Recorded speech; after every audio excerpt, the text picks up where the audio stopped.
que se siente ser un murciélago. Thomas Nagel. Ensayo sobre la vida humana, editorial Fondo de Cultura Económica. La conciencia es lo que hace que el problema mente-cuerpo realmente inextricable.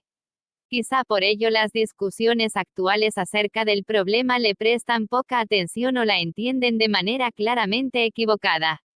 La reciente ola de euforia reduccionista ha producido varios análisis de los fenómenos y conceptos mentales destinados a explicar la posibilidad de alguna variante de materialismo, de identificación psicológica o de reducción. Pero los problemas que se abordan son los comunes a este y otros tipos de reducción, y se desatiende lo que vuelve único al problema mente-cuerpo y lo hace diferente del problema agua, H2O, el problema máquina de Turing, máquina IBM, el problema rayo, descarga de electricidad, el problema genes, ADN o el problema roble, hidrocarburos. Cada reduccionista necesita su analogía favorita que desprende de la ciencia moderna. Es sumamente improbable que alguno de estos ejemplos inconexos de reducción exitosa arroje luz sobre la relación de la mente con el cerebro. Pero los filósofos comparten la generalizada debilidad humana por las explicaciones para lo que es incomprensible, formuladas en términos adecuados para lo que es conocido y bien comprendido, aunque resulte algo totalmente distinto. Esto ha llevado a que se acepten explicaciones no factibles de la actividad mental, en gran medida porque permitirían tipos de reducción conocidos.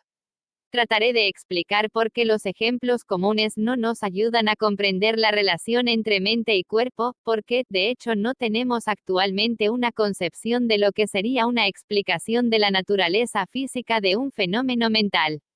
Sin la conciencia, el problema mente-cuerpo sería mucho menos interesante y con ella, parece no tener solución. Comprendemos de manera muy pobre el rasgo más importante y característico de los fenómenos mentales conscientes. La mayoría de las teorías reduccionistas ni siquiera intentan explicarla, y con un examen cuidadoso se puede mostrar que ningún concepto de reducción disponible hoy día puede aplicarse a esa característica. Quizás se pueda concebir una forma teórica nueva para ese fin, pero si acaso existe tal solución, se encuentra en un futuro intelectual distante. La experiencia consciente es un fenómeno generalizado. Se encuentra en muchos niveles de la vida animal, aunque no podamos estar seguros de su presencia en los organismos más simples, y es muy difícil afirmar en general que provee pruebas de su existencia. Algunos extremistas están dispuestos a negar su existencia incluso en los mamíferos no humanos. Sin duda se presenta en formas numerosas totalmente inimaginables para nosotros, en otros planetas de otros sistemas solares a lo largo del universo. Pero al margen de cómo varíe la forma, el hecho de que un organismo tenga experiencias conscientes de ninguna forma significa, básicamente, que hay algo que los determine a ser ese organismo. Puede haber ulteriores implicaciones sobre la forma de la experiencia, incluso puede haber, aunque lo dudo, implicaciones sobre la conducta del organismo. Sin embargo, fundamentalmente, un organismo tiene estados mentales conscientes si y solo si hay algo que lo determine a ser ese organismo, algo determinante para el organismo. Podemos llamar a esto el carácter subjetivo de la experiencia. Se trata de algo no captado por ninguno de los análisis reduccionistas recientes más conocidos de lo mental, porque todos ellos son lógicamente compatibles con su ausencia. No puede analizarse en términos de algún sistema explicativo de estados funcionales o de estados intencionales, pues estos podrían atribuirse a robots o autómatas que se comportaran como personas, aunque no tuvieran ningún tipo de experiencia. Debido a razones similares, tampoco puede analizarse en términos del papel causal de las experiencias en relación con la conducta human típica. No niego que los estados y los sucesos mentales conscientes causen la conducta, ni que les pueda dar una caracterización funcional. Solo niego que ello agote su análisis. Cualquier programa reduccionista tiene que basarse en un análisis de lo que debe reducirse. Si el análisis deja fuera algo, el problema se planteará de manera falsa.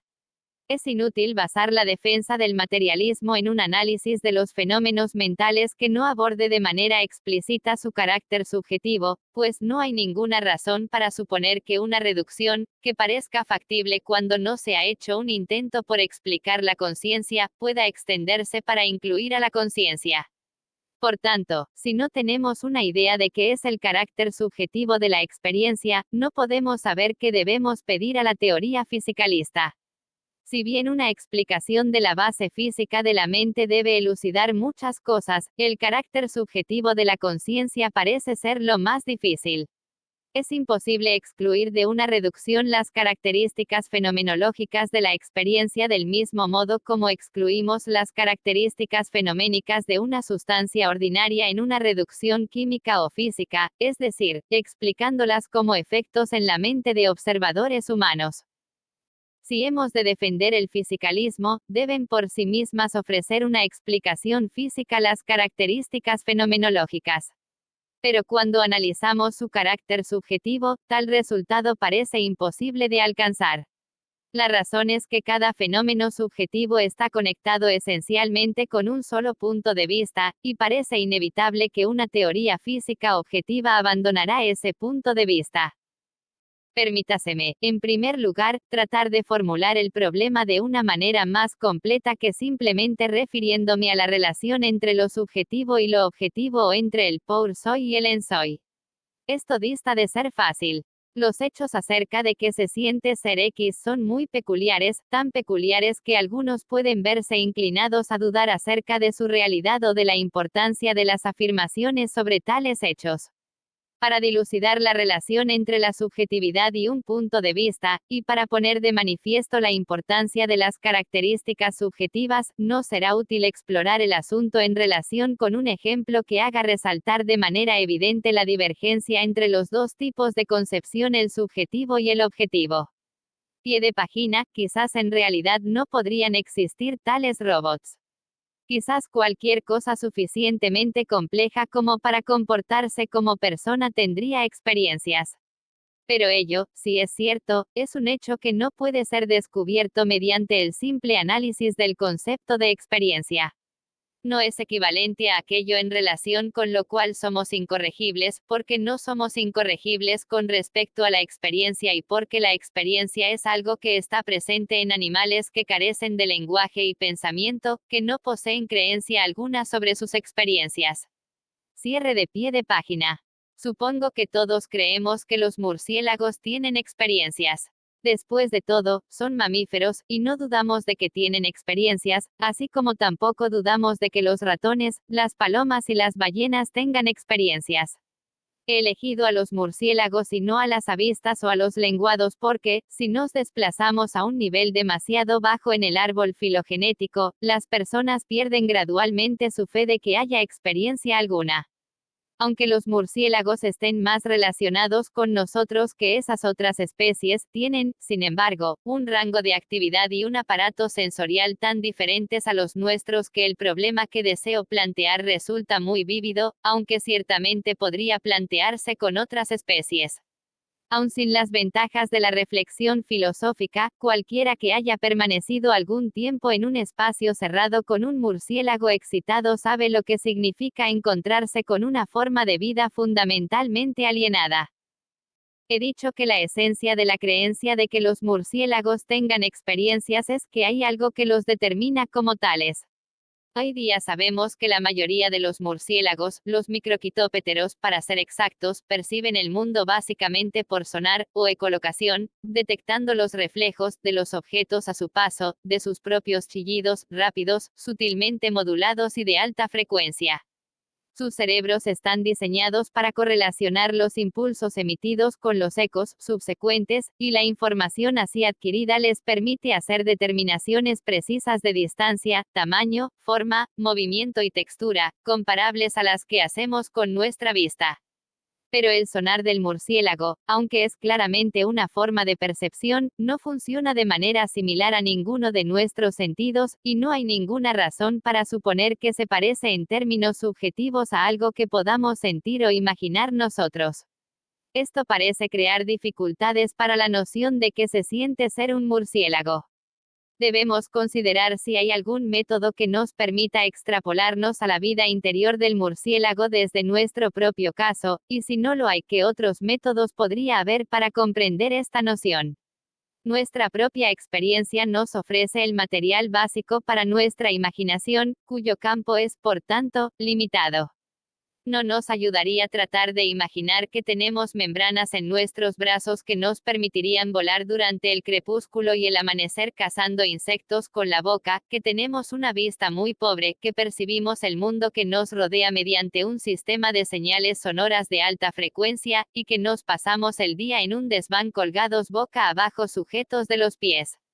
En la medida en que puedo imaginar todo eso, que no es mucho, me indica tan solo cómo sería para mí comportarme como un murciélago. Pero esa no es la cuestión. Deseo saber qué se siente para ser murciélago, ser un murciélago. Pero si intento imaginarlo, me veo limitado a los recursos de mi propia mente, y estos son inadecuados para la tarea. No puedo llevarla a cabo imaginando añadidos a mi experiencia actual, ni imaginando ciertos fragmentos sustraídos gradualmente de ella o imaginando alguna combinación de añadidos, sustracciones y modificaciones.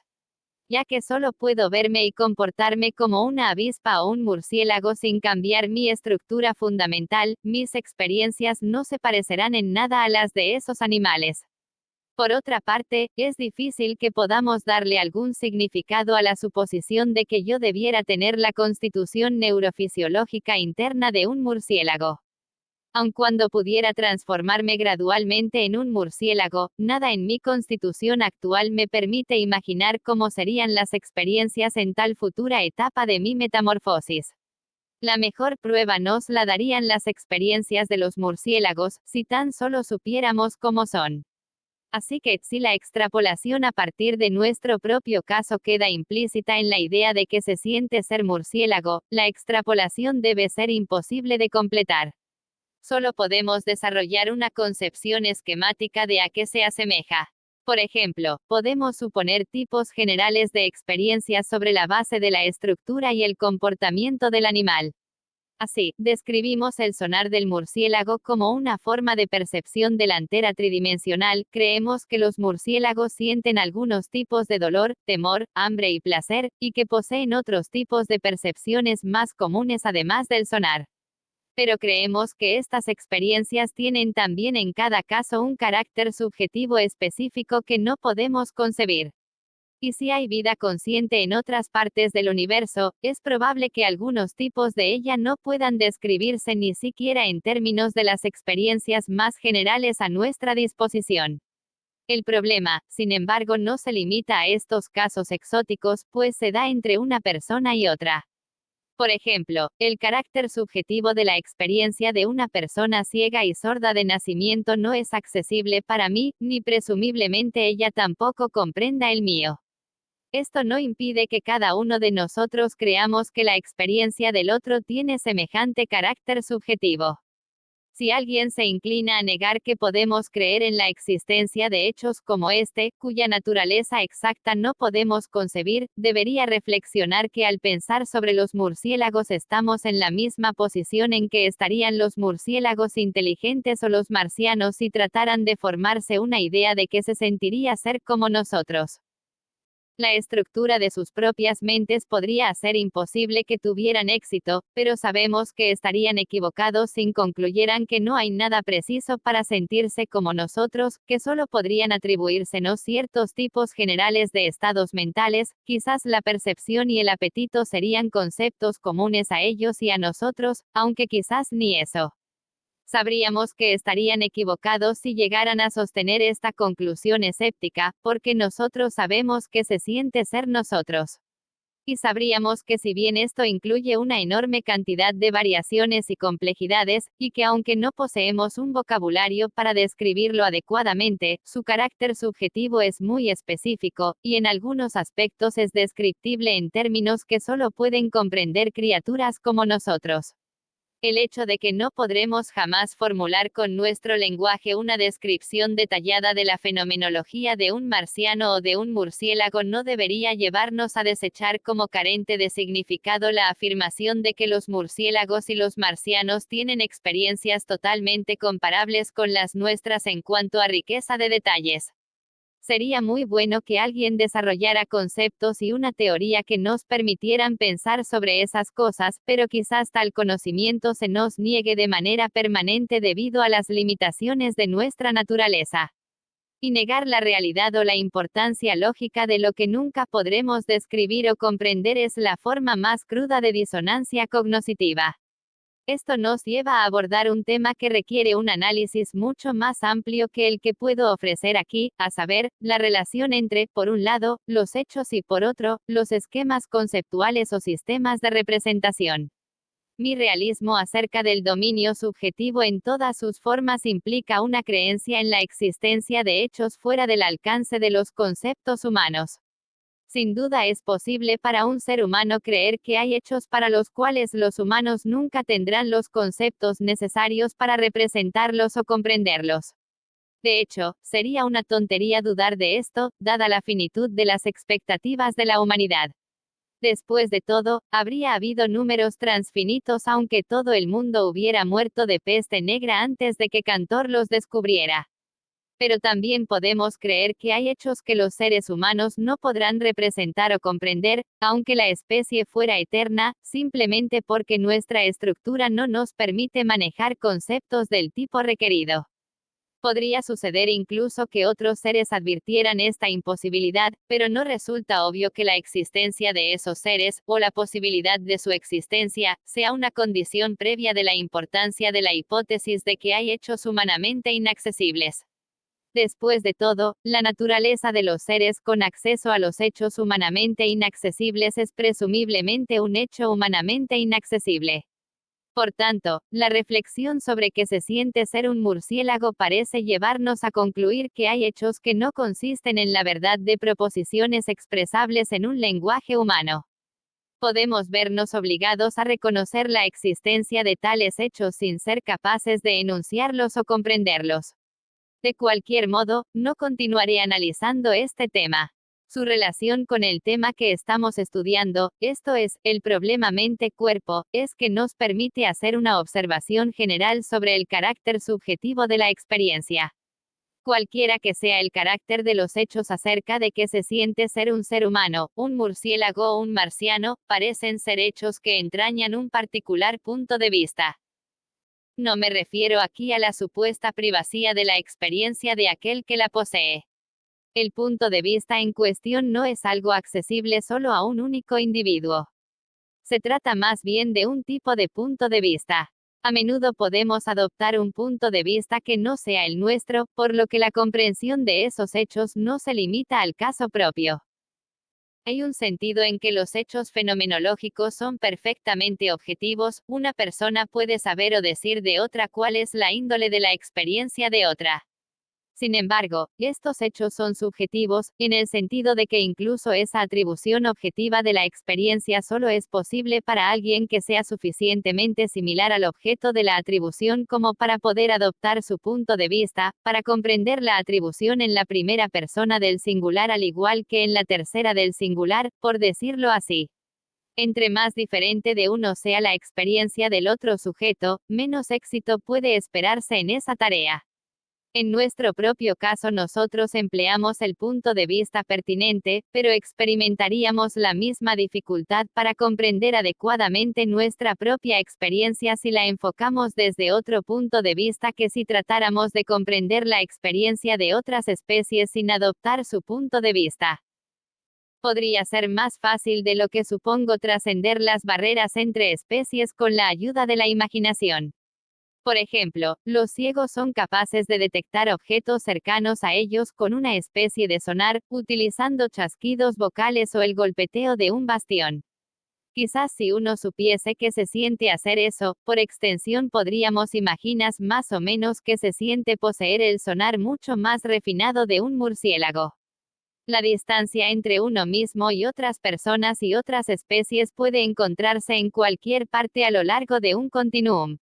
Incluso para las otras personas la comprensión de que se siente ser ellos es solo parcial, y cuando consideramos especies muy diferentes de uno mismo, podemos disponer de una comprensión parcial de menor grado aún. La imaginación es notablemente flexible. De cualquier modo, mi idea no es que no podamos saber qué se siente ser un murciélago. No estoy planteando ese problema epistemológico. Más bien quiero sostener que incluso para formar una concepción de qué se siente ser murciélago, y a fortiori saber qué se siente ser murciélago, debemos adoptar el punto de vista del murciélago. Si lo podemos adoptar aproximada o parcialmente, entonces la experiencia, esto es, los hechos sobre cómo son las cosas para el organismo que las experimenta, solo son accesibles desde un punto de vista, entonces es un misterio cómo podría revelarse el verdadero carácter de las experiencias en el funcionamiento físico de ese organismo. Esto último es un dominio de hechos por excelencia, el tipo de hechos que pueden ser observados y comprendidos desde muchos puntos de vista y por individuos que tienen diferentes sistemas de percepción.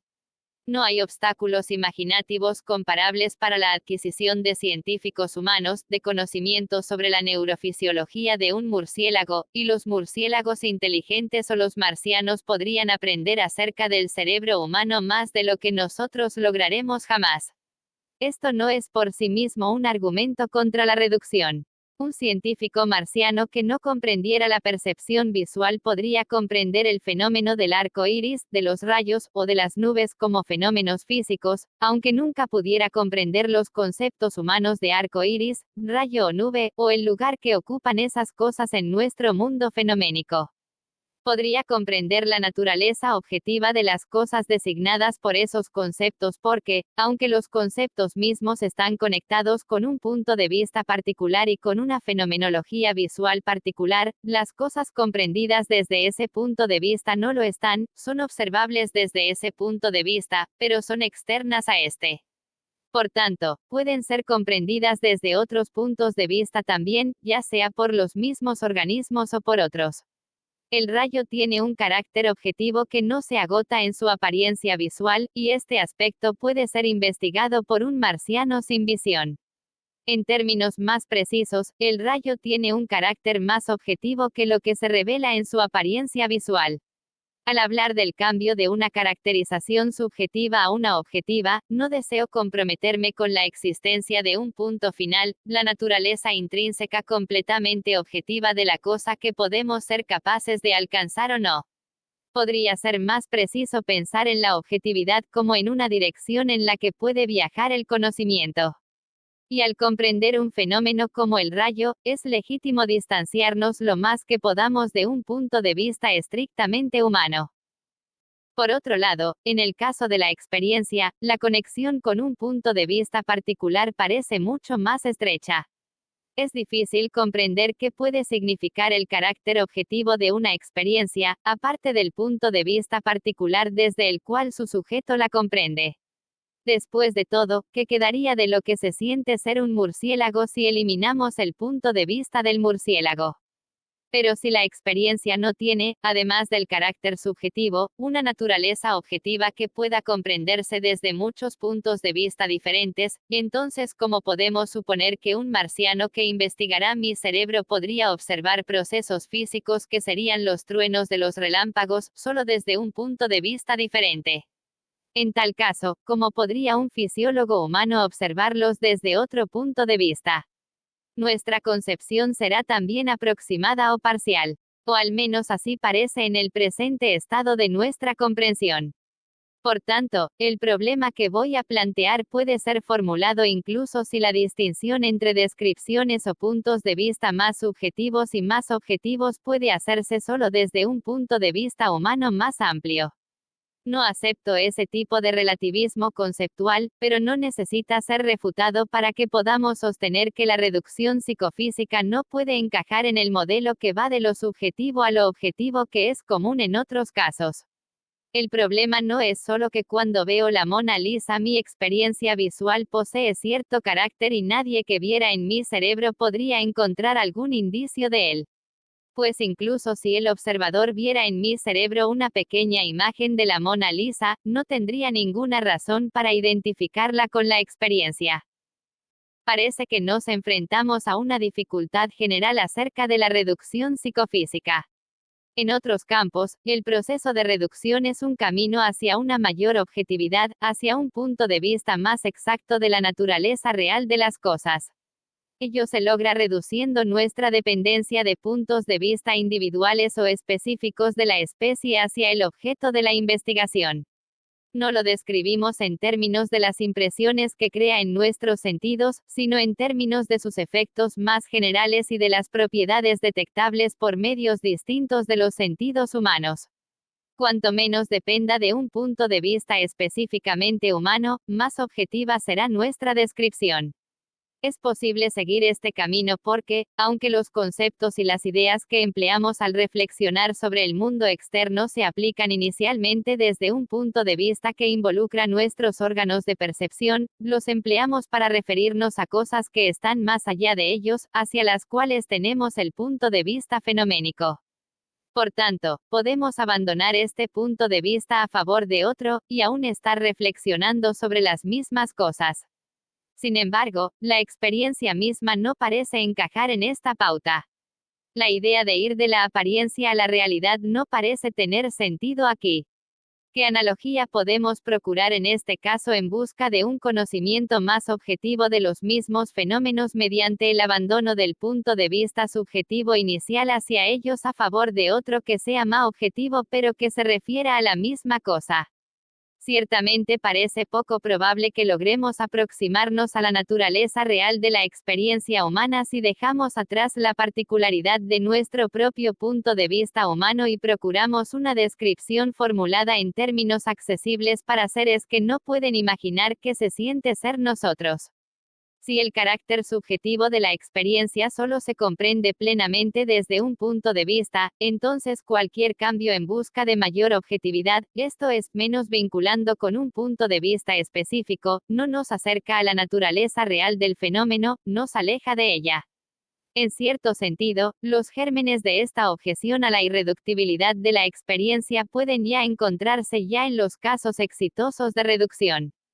Al descubrir que el sonido era, en realidad, un fenómeno ondulatorio en el aire o en otros medios, abandonamos un punto de vista para adoptar otro, y el punto de vista auditivo, humano o animal, que dejamos atrás permanece intacto. Los individuos de dos especies radicalmente distintas pueden comprender los mismos sucesos físicos en términos objetivos, y esto no requiere que comprender las formas fenoménicas en que esos sucesos se presentan en los sentidos de los miembros de la otra especie.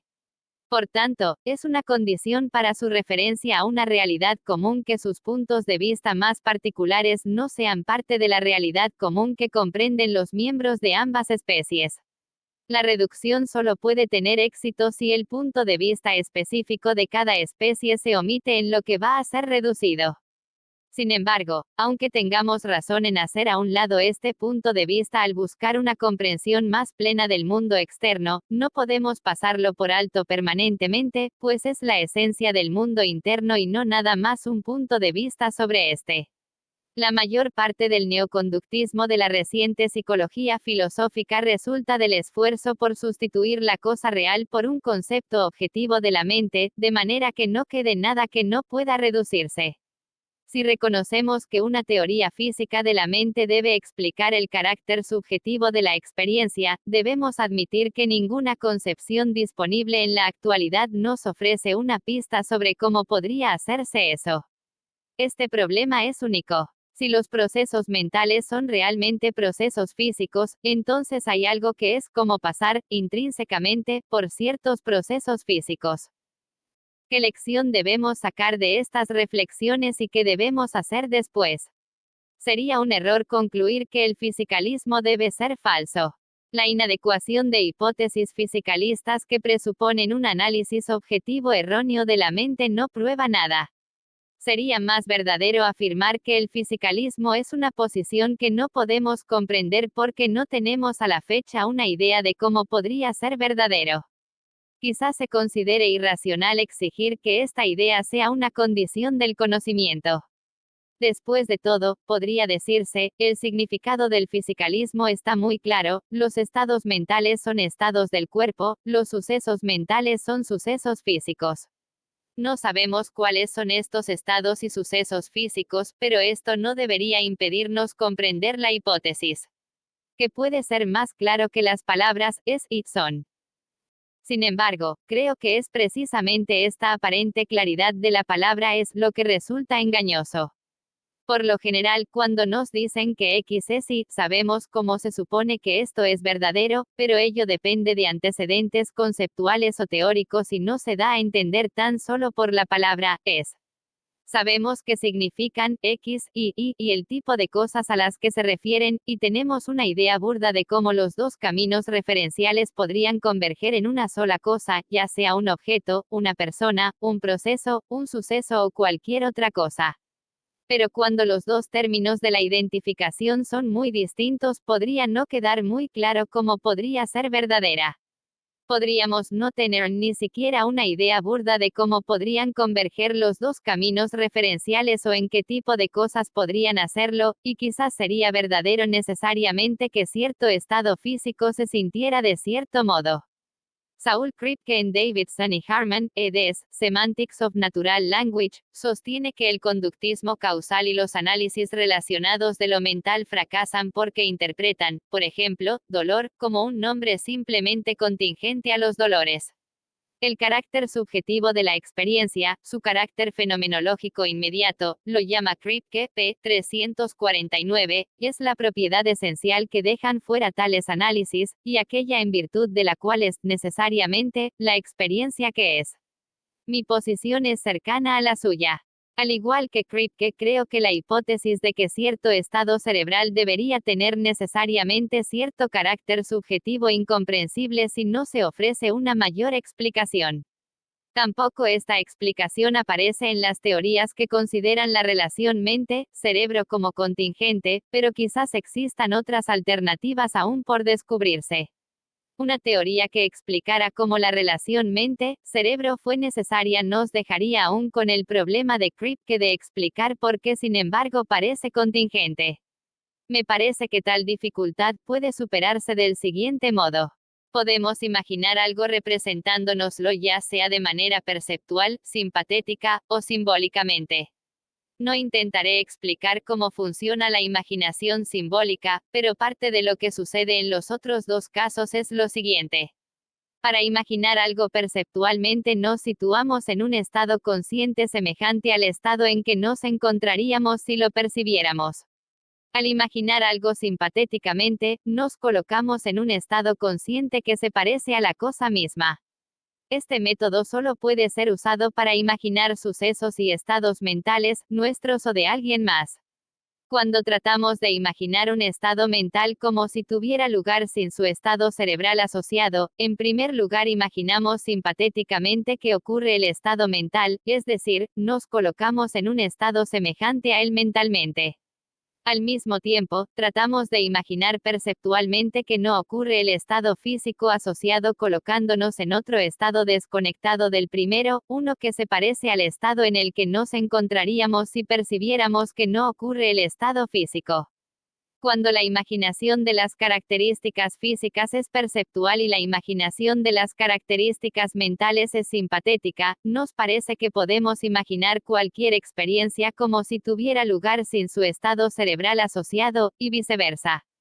La relación entre ellos parecerá contingente, incluso si fuese necesaria, debido a la independencia de los diferentes tipos de imaginación. El solipsismo, dicho sea de paso, aparece si malinterpretamos la imaginación simpatética como si funcionara como la imaginación perceptual, parece entonces imposible imaginar cualquier experiencia que no sea propia. Necesitemos de un marco teórico que nos permita comprenderlo. Sin tal marco, la identificación queda envuelta en un aire de misticismo.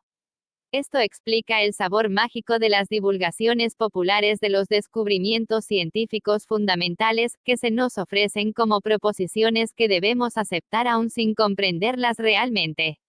Por ejemplo, a las personas se les dice hoy a temprana edad que toda materia es energía. Pero a pesar de que saben lo que significa la palabra, la mayoría nunca se forma una idea de por qué es verdadero ese enunciado, porque carecen de los antecedentes teóricos. Hoy día, la posición del fisicalismo es similar a la que habría tenido la hipótesis de que la materia es energía si la hubiera expresado un filósofo presocrático.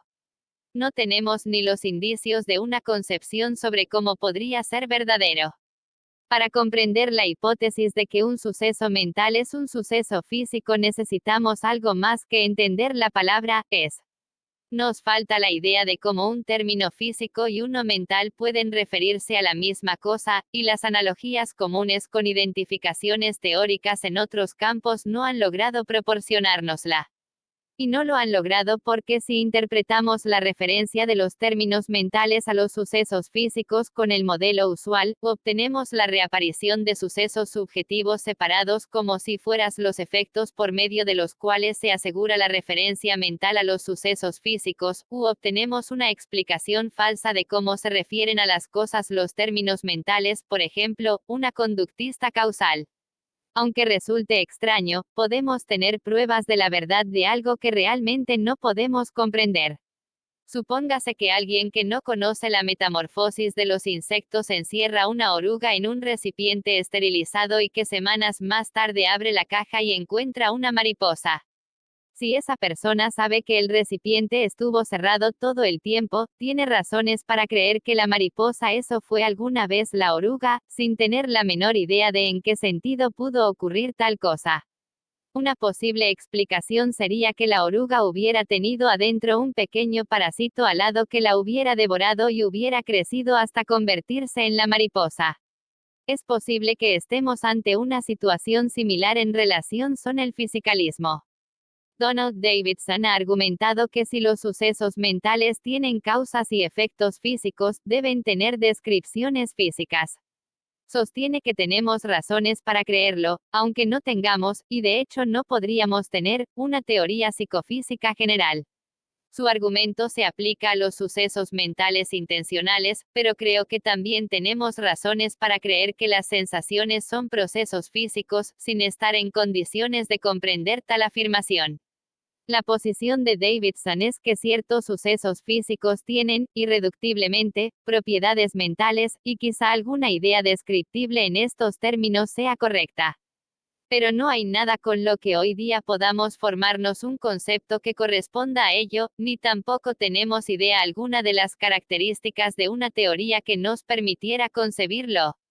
Se ha trabajado muy poco en torno a la cuestión básica, de la cual la mención del cerebro pueda ser omitida por entero, de si puede tener sentido alguno de que las experiencias tengan un carácter objetivo. En otras palabras, tiene sentido preguntar cómo son realmente mis experiencias, como opuestas a cómo me parecen. No podemos comprender genuinamente la hipótesis de que su naturaleza se capta en una descripción, aunque he de decir que no entiendo su argumento en contra de las leyes psicofísicas. Me gustaría terminar con una propuesta especulativa.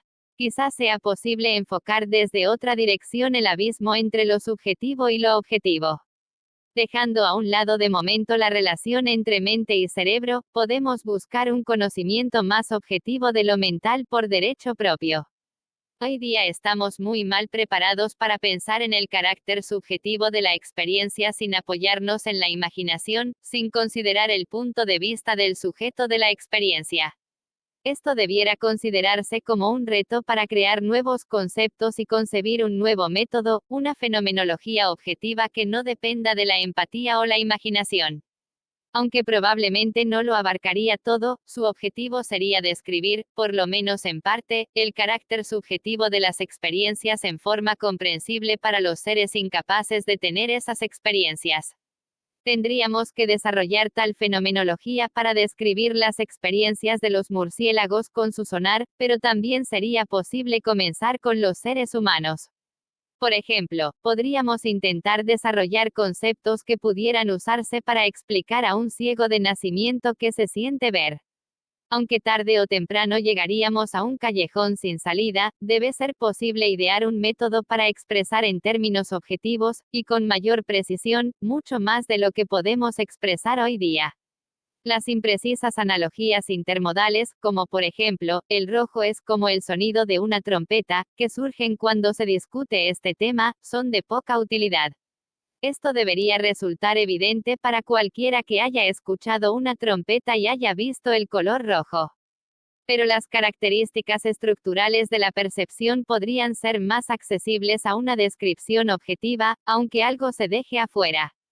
Y ciertos conceptos alternativos distintos de los que aprendemos en primera persona del singular podrían permitirnos alcanzar cierto tipo de conocimientos incluso de nuestra propia experiencia, que se nos niega por la misma facilidad de la descripción y la falta de distanciamiento que los conceptos subjetivos permiten. Además de su interés intrínseco, una fenomenología objetiva en este sentido podría permitir que las preguntas acerca de la base física de la experiencia adoptaran una forma más inteligible. Los aspectos de la experiencia subjetiva que pudieran adoptar este tipo de descripción objetiva podrían ser mejores candidatos para explicaciones objetivas del tipo más común. Pero, sea correcta o no esta suposición, parece improbable que pueda vislumbrarse una teoría física de la mente mientras no se haya trabajando más en el problema general de lo subjetivo y lo objetivo. De otra forma, no podemos siquiera plantear el problema mente-cuerpo sin que se nos escape. Esta cuestión se encuentra también en el corazón del problema de otras mentes, cuya relación cercana con el problema mente-cuerpo se pasa a menudo por alto. Si entendiéramos cómo una naturaleza objetiva puede tener una experiencia subjetiva, entenderíamos la existencia de sujetos distintos a uno mismo. No he definido el término físico. Obviamente no se aplica solo a lo que puede ser descrito por los conceptos de la física contemporánea, puesto que aún esperamos desarrollos futuros. Algunos piensan que nada impide que los fenómenos mentales sean reconocidos con el tiempo como fenómenos físicos por derecho propio. Pero independientemente de qué más pueda decirse de lo físico, debe ser objetivo.